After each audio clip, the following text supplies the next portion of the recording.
Next, so we have a schedule synchronization.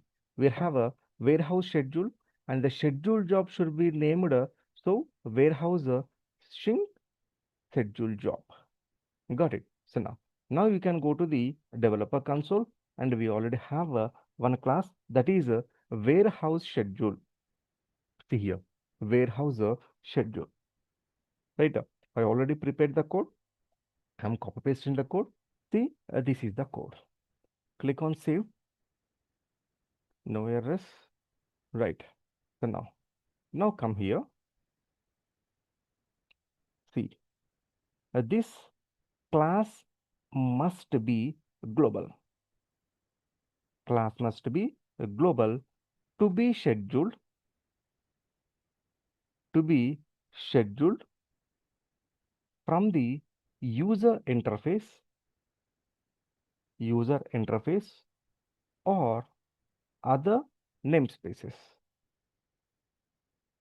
Other namespaces. Got it. Next,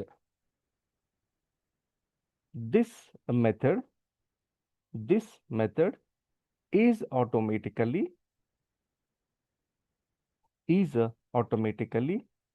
called when the scheduled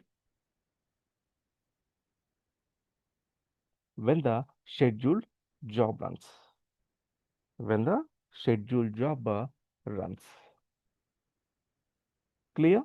Next, NQ NQ a queuable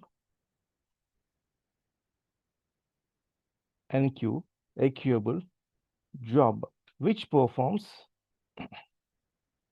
the warehouse equipment sync. Equipment sync. Right. So we implemented the class. Now next, what we have to do, we need to schedule this class. Right.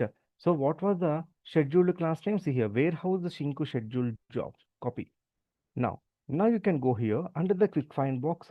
Just type class, Apex classes. Click on the Apex classes. Click on the Apex classes. So here we have the scheduled Apex option is there. Scheduled Apex button is there. Na? Click on that schedule Apex button. What was the job name? That is a warehouse scheduled job. Warehouse scheduled job. Under the Apex classes, whatever the class you prepared, select that class. See here, warehouse sync schedule. Select this. Next, I'm going to schedule every day at 1 o'clock. At 1 o'clock. Got it? Then click on here, save. Done. See here. So build a schedule logic that executes your callout and runs code daily. The name of the schedule class should be warehouse sync schedule, and the schedule job should be named as a warehouse sync schedule. That's it. Now check the challenge.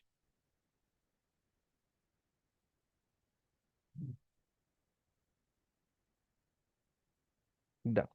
We successfully completed this.